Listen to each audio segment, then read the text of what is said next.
Mari bergabung dalam program The Journey of Haramain with Umroh bareng ANB Angkatan Kedua.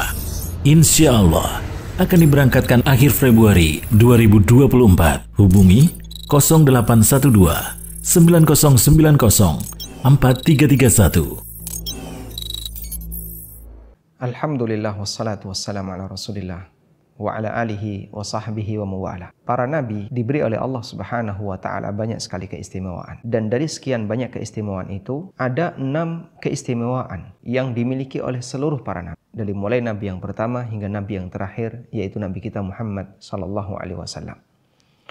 Apa saja 6 keistimewaan itu?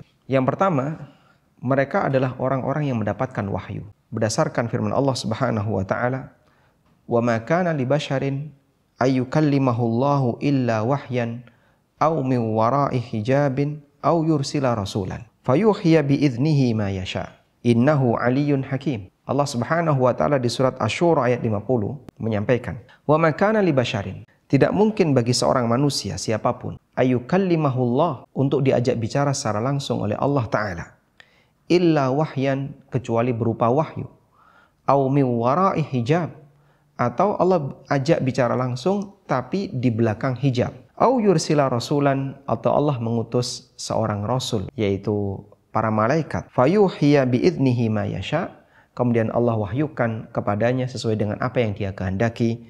Innahu aliyyun hakim, sesungguhnya dia adalah zat yang maha tinggi lagi maha bijaksana. Keistimewaan para nabi yang kedua, mereka adalah manusia yang maksum. Sehingga nabi yang pertama hingga nabi yang terakhir semuanya maksum. Bahkan status kemaksuman para nabi sudah mereka dapatkan sejak mereka belum jadi nabi. Sehingga para nabi meskipun mereka tinggal di lingkungan yang mungkin mereka menyembah berhala, di lingkungan yang memakan harta haram, makan bangkai dan yang lainnya, tapi mereka terhindar dari semua aktivitas itu karena mereka dijaga oleh Allah Subhanahu wa taala. Ada banyak ayat yang menyebutkan akan hal ini. Di antaranya Allah Subhanahu wa taala berfirman di awal surat An-Najm ketika Allah menegaskan tentang status Nabi Muhammad sallallahu alaihi wasallam.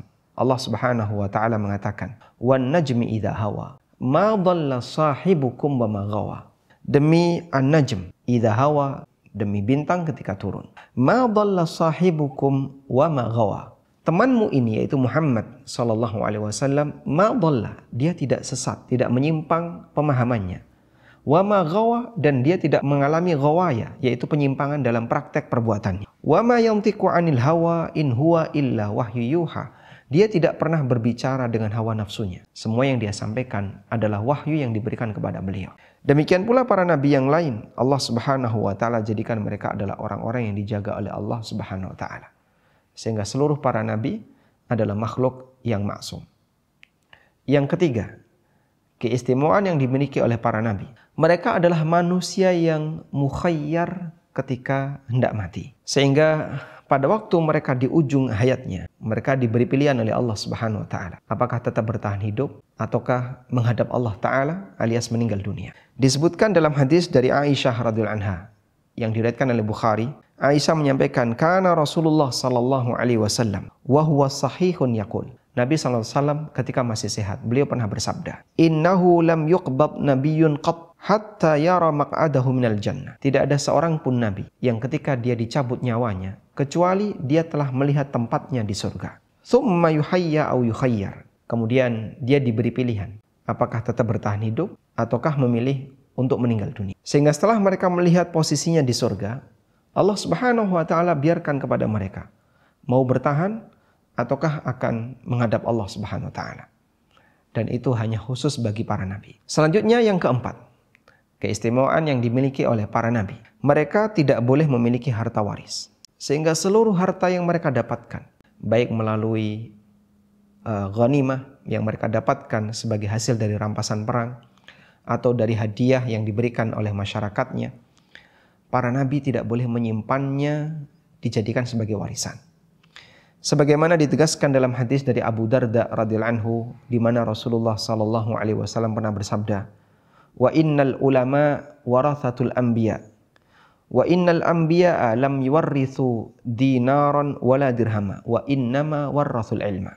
Sesungguhnya para ulama adalah ahli warisnya para nabi. Dan sesungguhnya para nabi itu tidak meninggalkan warisan berupa dinar maupun dirham. Wa innama warrathul ilma, namun mereka meninggalkan warisan berupa ilmu. Sehingga peninggalan para nabi itu bukan harta, tapi peninggalan para nabi adalah ilmu yang disampaikan oleh mereka kepada masyarakatnya.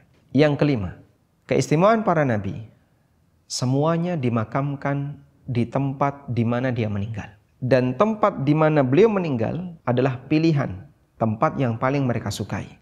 Sebagaimana disebutkan dalam hadis dari Abu Bakar As-Siddiq radhiyallahu anhu, Rasulullah sallallahu alaihi wasallam pernah bersabda, atau Abu Bakar pernah mengatakan, "Sami'tu Rasulullah sallallahu alaihi wasallam syai'an ma nasituhu." Aku pernah mendengar satu pesan dari Nabi sallallahu alaihi wasallam terkait hal ini dan itu tidak aku lupakan. Qala, beliau berpesan, "Ma qabadallahu nabiyyan illa fil mawdi'il ladzi yuhibbu ayyudfana fihi." Tidaklah Allah Subhanahu wa taala mencabut nyawa seorang nabi kecuali di tempat di mana dia menyukai untuk dimakamkan di tempat itu. Sehingga setiap kali Allah mencabut nyawa seorang nabi, maka Allah Subhanahu wa taala tentukan tempatnya sesuai dengan posisi makam sang nabi yang diinginkan oleh beliau. Dan karena itulah Nabi Muhammad SAW dimakamkan di rumah Aisyah radhiyallahu anha karena beliau meninggal di rumahnya Aisyah radhiyallahu anha. Sehingga di bawah tempat wafatnya Nabi SAW disitulah digali makam beliau sallallahu alaihi wasallam. Yang keenam, bagian dari keistimewaan para nabi, jasad mereka utuh dan tidak dimakan oleh tanah karena Allah Subhanahu wa taala mengharamkan bumi untuk memakan jasad para nabi. Sebagaimana disebutkan dalam hadis dari Aus bin Aus radhiyallahu anhu, Rasulullah sallallahu alaihi wasallam pernah menyampaikan, apabila kalian menyampaikan salam maka sampaikanlah karena sesungguhnya Allah Subhanahu wa taala memiliki malaikat sayyahina fil ard yuballighu an ummatis salam, yang dia akan menyampaikan salam dari umatku. Seorang sahabat bertanya, "Ya Rasulullah, kaifa nusallimu alaika wa kaifa yaruddus salam wa qad arimta?" Ya Rasulullah, bagaimana kami bisa memberikan salam kepadamu dan wa kaifa taruddus salam, dan bagaimana Anda bisa menjawab salam wa qad arimta sementara Anda sudah menjadi tanah? Apa jawab Nabi SAW? Innallaha harrama 'alal ardi an ta'kula ajsadal anbiya. Sesungguhnya Allah Ta'ala mengharamkan bagi bumi untuk makan jasadnya para nabi. Hadis ini sahih, riwayat Abu Dawud, An-Nasa'i dan yang lainnya. Demikianlah 6 keistimewaan yang diberikan oleh Allah Subhanahu wa taala kepada para nabinya sebagai kelebihan yang itu tidak dimiliki oleh manusia biasa. Wassallallahu ala nabiyyina Muhammadin wa ala alihi wa sahbihi wasallam.